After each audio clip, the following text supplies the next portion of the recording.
Hello, everybody. It's Luke Frankenstein, and I'm not fully sure I would want to start this video. The last time I tried to do this video about 3genning that I wanted to talk about, it ended up being like 5 minutes. I thought that was way too long, as I just kept rambling on and on and on about things that matter. I don't know, again, how to start this. So I feel like DBD is in a place that it's in an interesting place. I feel like when it comes to 3genning, I'm listening to a lot. So during the time of this recording, it is during the Tools of Torment chapter. The Skull Merchant just ended up getting her like second rework just now. It happened just like yesterday, 2 days ago. I actually like the changes they made. I actually think the changes they did are actually super cool. They kind of remind me, not like exactly like Piggy's hat, but they're very like, it kind of reminds me kind of in a cool way. But I'm not here to talk about Skull Merchant or her perks or the Tools of Torment. I want to talk about 3genning itself and how I keep hearing this weird thing where people are like this, like, not this killer, not specific Skull Merchant, but like this killer right here is only good with 3genning, when really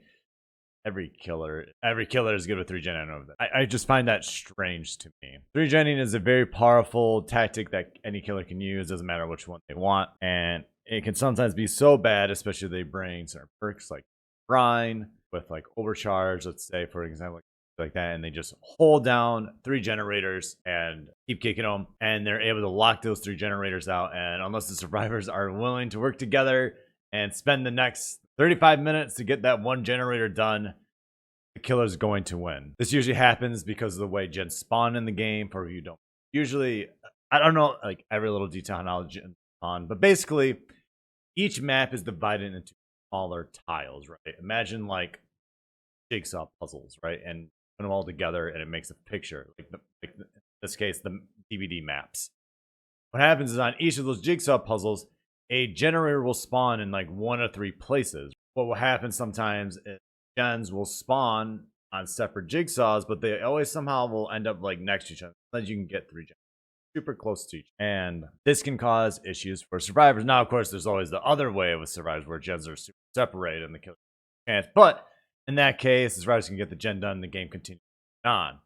Where when it's the killer side, it holds the game at stagnant, holds it together, and you get nowhere done, and that's very boring. Which is why usually people bitch about the killer side 3gen more than the survivor side 3gen, because that's just not good. That's not good gameplay on the killer side. So what happens is the generators will spawn. Killers seem to be doing this a bit more and more because, you know, they want to win in 4K. And the truth is, a lot of people, and this isn't a killer thing, people do what's most convenient. 3genning is the winning. It's to guarantee a win, I should say. I should say guaranteed, but it's one of the more safer ways to get a gen, especially if you bring gen. The reason I feel that 3genning should be put into the base kit of the game. Okay, so after thinking about it for real quick, here's the second part of my video. Hey, I'm Frankenstein for a reason. It's all gonna be, my video is gonna be all stitched up. So I'm gonna have stitches on the editing. So there's actually a few benefits that both killer and survivor do get when it comes to 3genning. A lot of people think would automatically 3gen, well, that would only help the killer. Like it would just turn into 4Ks. Understandable. And I'm not saying just putting this one idea would just magically fix everything. You would have to cut down on gen time, which I think would be a good thing for the survivors, which I think is great because I think the biggest enemy, the biggest enemy in this game for both sides has always been generators. Killers don't like gens, survivors don't like. Usually, it's the one thing in the game that both sides dislike and have issues with. And I feel like 3genning would solve a lot of that. For starters, killers don't like how fast gens pop in the beginning of the game. 3genning in the beginning base kit of the game. And I'm not talking like just for the first 2 minutes like Corrupt Intervention. Like throughout the whole game, there's only a 3gen, by the way. It would control the pace in the game for the killer. So instead of having gens pop, like 2 pop after your first chase, and then you got to get like 5 hooks in your next gen, it allows you to control. I think 3genning can actually help end the kind of cheesy shift W that survivors sometimes like to do with killer. For anyone who knows, who plays killer long enough, you know there's like the shift W, the good shift W, and there's like the cheesy shift W. One where it's like, okay, the survivor is just gonna run across the map, and then you go, and then you know what, you chase them across the map, and then as soon as you get to like the real chase, like the LT windows to say, they just go down right away. Like they can't play. Like they go far wide, and they win the chase because they just cheese the shift W key. And with 3genning, you won't be really able to do that. So it would show a little bit more skill on the survivor end, actually. It would actually make, and then lastly for killer, I think another benefit is that hiding could still be a thing in this game, and it'd be more engaged for killer because one of the things, the reason killers really don't like survivors hiding or ratting is because you don't know, like if you know there's a survivor in the area, you can start looking for it, right? You can start weaving. That could be fun, right? You can use, if you're like Doc and you're like, okay, I know there's maybe static blast them. Even if you're not Doc and you're just like Piggy, you're sniffing around with your little piggy nose, and maybe you come across them because you have yourself activated and all that.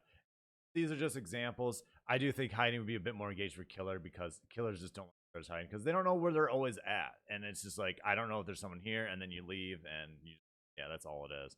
Now, of course, you might be thinking, well, this only benefits the killer. And I don't think that's fully true.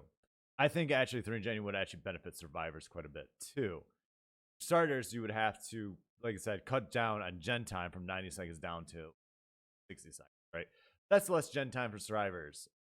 That's just less gen time for you. And because it's 3 genning, chances are the killer's going to be nearby. So that means with less time, it'd mean more time, more interactions because they're going to be closer. They're going to be trying to go in. You have to get off the gen.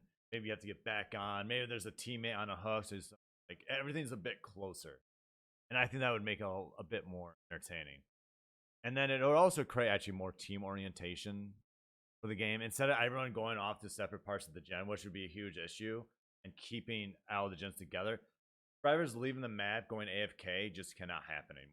Gens will be blocked. They have to stay and engage with the killer at all times.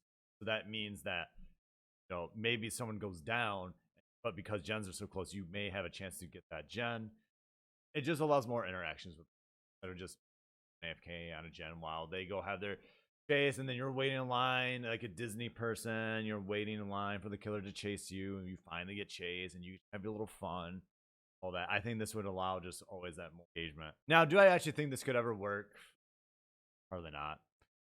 DVD has definitely gone, and maybe it can. I mean, they are putting Unbreakable into the base kit of the game, so that could help with the slugging. Now, of course, there's always the age-old camping and tunneling, which I don't want to talk about. I have other ideas for that I think could help out the game. But yeah, that's just how I wanted to go with this. I'm already way past my mark. I wanted to keep this under like 6 minutes, but yeah, no. Anyways, guys, I hope you guys got something out of this. I know I kind of rambled on. I feel like I did not. I wasn't quick enough. Regardless, in my heart, I think Sir Jenny should be game. I think they should cut back down in gen time. Those are my 2 hot takes. I delete that secret one. That secret one I set out that I'm gonna cut it out and you're wondering what it is. I'll make it for a new video. Peace out, everyone. Thank you for listening. Thank you for watching. I hope you have a good day. Bye bye.